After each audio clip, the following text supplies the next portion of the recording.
member, kapisanan ng mga broadcasters sa Pilipinas. Naman ng kapisanan ng mga broadcaster ng Pilipinas, ang Lifetime Achievement Award kay Tiadeli.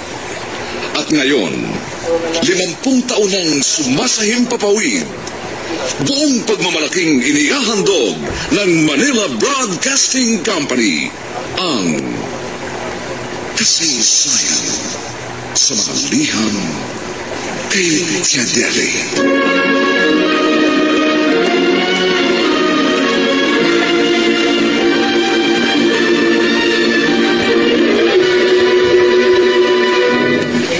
Itong inyong Tiadeli.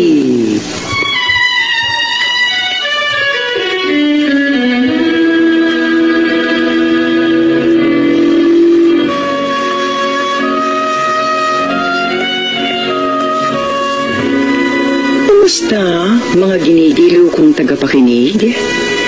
Narito na naman po kami sa pagsasadula ng mga pangyayaring lumikha ng suliranin at bagabag na humitik at naging mahalagang bahagi ng buhay.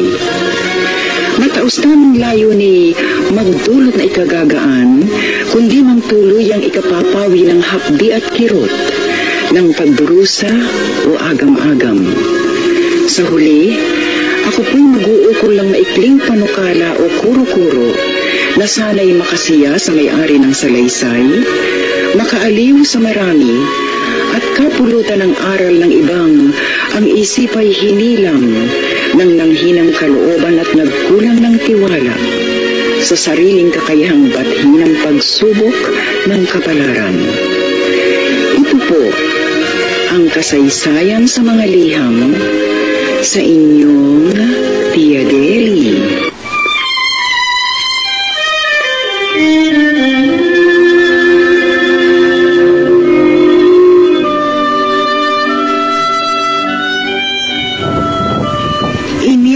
Tulad sa maghapon ng buhay, may bukang liwayway, may umaga, may katanghalian, may takip silim at may gabi. Sumasapit kanino man. Wika nga, kung may kapanganakan, may kamatayang una-una lamang ayon sa may kapal na nagpahiram ng buhay, upang magsama na sa buhay na walang hanggan.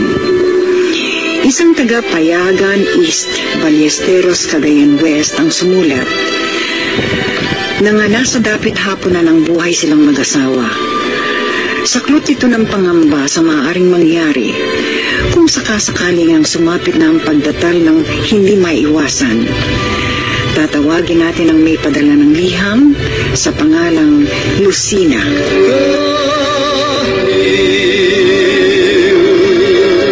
Sa isang bulaklak, sumilang ang pag-ibig.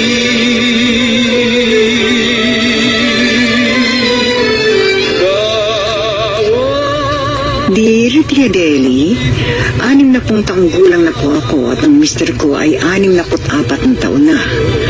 Nasa estado ng lahat ang aming mga anak. Sila'y layo-layo.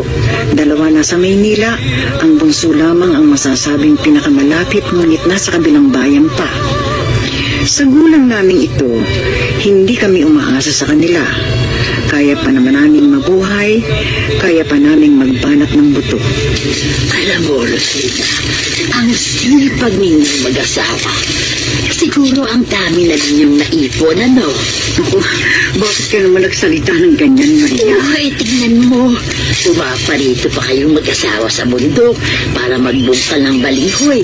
Samantalang dadalawa na kayo. Ang mga anak ninyo tiyak na maluluwag naman sa buhay.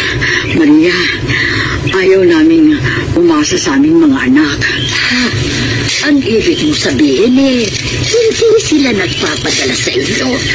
Anong klaseng mga anak sila? Tulad namin, mahihirap din ang aming mga anak. Ayaw naman namin maging pabigat sa kanila. Ay, tungkulin nila kayong tulungan. Hindi basta ganun, Marie. Kung sakali, hindi na namin kaya ni Mulong, yung siguro, hihingi na kami ng tulong sa aming mga anak.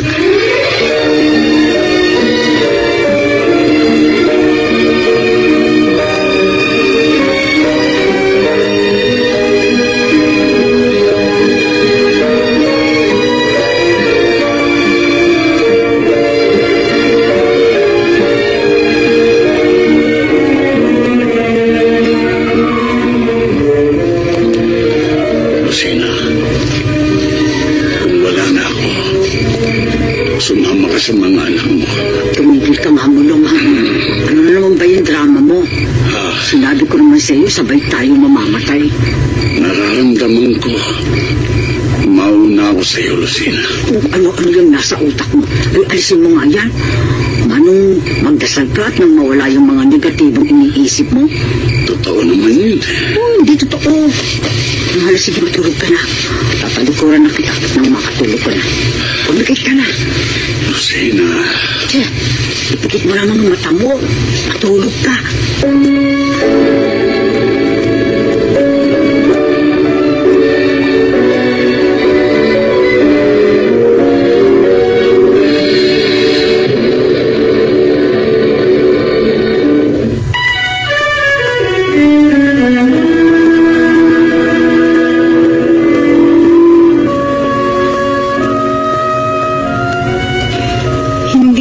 Mag-asawa kundi magkaibigang matalik sina Mulong at Lucina. Kung nasaan ang isa, naroon din ang ikalawa. Halos lahat sa nayon nila ay natutuwa sa mag-asawa.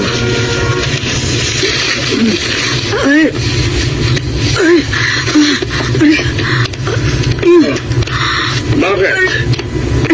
Ano ba masakit sa'yo? Pinapikit ka. Bakit? Yung mga mata ko mahapdi. Mahapdi eh. Kung kasing tao kayo, mahilig magbasa eh. Kaya sumasakit ang mga mata mo. Sandali lang ha. Kukuha ko ng bulaklak na sampagita. Papatakan ko ng katas ng bulaklak yung mga mata mo. Kasurprise yan. Mulong. Ayoko mabulag. Ayoko. Tumigil ka na. Ganun ang katigasan ng ulo yan eh. Saka mainit ang panahon ngayon.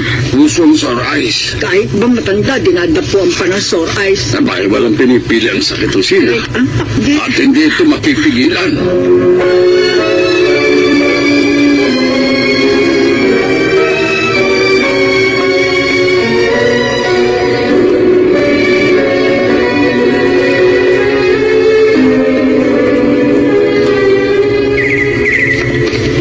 Nasaan ba yun? Saan ko ba nailagay yung kutsilyo na? Nasaan nga ba? Aray ko. Nahiwa ako. Ang sakit. Aray ko. Ano ka ba naman? Kanina pa kita tinitignan na. Nag-aapuhap ka dyan ang kutsilyong nasa tabi mo. Naawakan mo sa talim. Hindi mo ba tinitignan ang ginagawa mo? Sandali lang, sandali. Kukuha ko ng dahon ng kakawatin. Itatapal ko sa sugat mo. Mulong. Bakit? Ano bang nangyayari sa iyong tao ka? Nahihirapan ako. Anong nahihirap? Ang labo-labo ng palingin ko. Ano? May pagkakataon. Alinag na lamang ang nakikita ko. Hindi.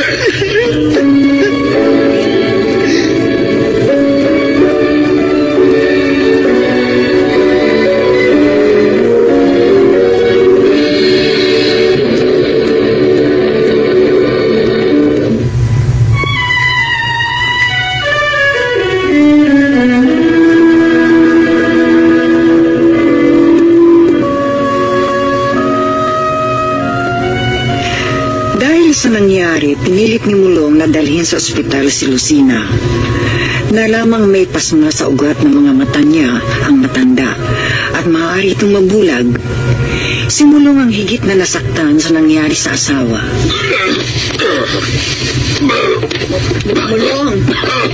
Mulong, bakit ha? Bakit ka ba dumuduwal? Ano ba nakain mo, ha? Mulong? Mura ko, Lucina. Masarap. Mulong? Mulong? Huwag ka namang iiyak. Wala nga naman to. Malapit lamang ang katapat niyo. Kasi mabubulag na ako. Ikaw naman, magkakaroon pa yata ng usin. Hindi totoo yan. Maliwanag bang mata mo? Maliwanag. Maliwanag.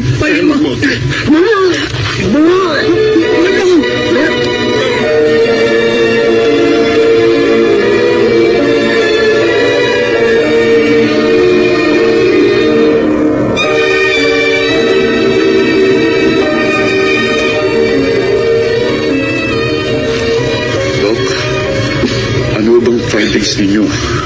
Bakit po ba nagdududuwal ang itay? At madalas siyang tumutubi? Doktor, maitim po ang kulay ng dumi ko. Nakita naman ninyo sa sample na ibinigay ko. Madalas po napakapula ng lumalabas. Baka malala na ang ulcer ninyo. Kayaan. Malaki na ang sinira nito sa inyong bituka. Dok, may remedyo pa, hindi ba? Hindi ko alam. Marahil tanging himala na lamang ng Diyos ang makapagpapagaling sa tatay mo. Pwede pang kunin sa operasyon, di ba? Baka sakali, walang makatitiyak. May edad na ang iyong ama. Baka hindi na niya makaya pa ang operasyon. Subukan na niya muna. Doktor, kahit sabihin yung pwedeng kunin sa operasyon, hindi ako papayag. Malaking halaga ko yun. Sayang. Total naman, matanda na ako. Ang sarap yung magagasta sa operasyon. Itabi na lamang para sa kinabukasan ng aking mga apo. Oo, Dado, yun ang gusto kong mangyari. At susunod kayo magkakapatid. Handa na ako sa anumang mangyayari sa atin.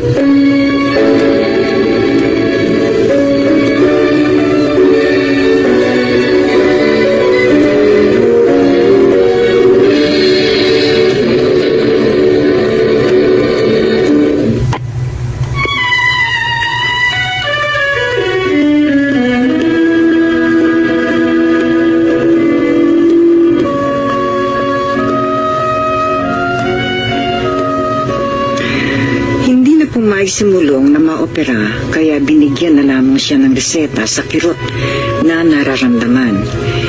Iniyak yun ni Lucina. Rosella, Itay, kung sakaling mawala ako, ang inay niyo, huwag mong pababayaan. Itay, may awa ho ang Diyos. At saka, umiinom naman kayo ng gamot, hindi ho ba? Kaya halos wala na kayo maramdamang kirot. Anong malay nyo? Gumagaling ho pala kayo. Hindi naman ako takot mamatay. Kaya nga lamang, nag-aalala ako para sa inyo. Kapag nawala ako, tiyak, iiyak ng iiyak. Hindi ho kayo mawawala sa buhay namin, Itay.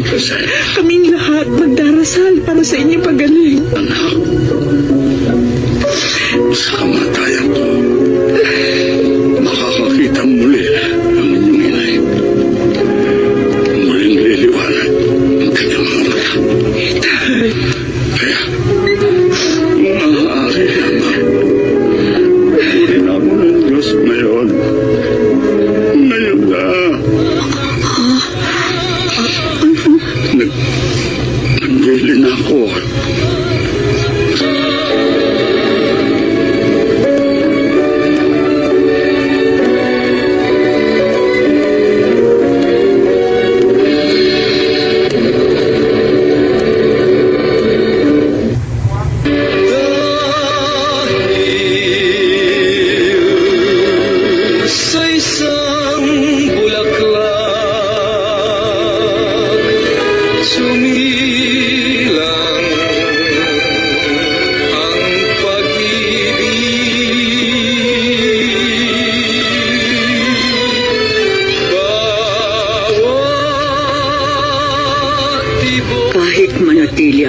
maliwanag. Taos-puso akong papayag sa Deli. Huwag lamang mawala ang lalaking nakasama ko sa buong buhay ko. Ayokong isipin isang araw mawawala ang mulong na naging karamay ko at katuwang. Kung minsan, iniisip ko na idadalangin ko, sana ako na mauna, huwag na ang mahal ko. Paano ko makakaya kung wala na siya, Deli?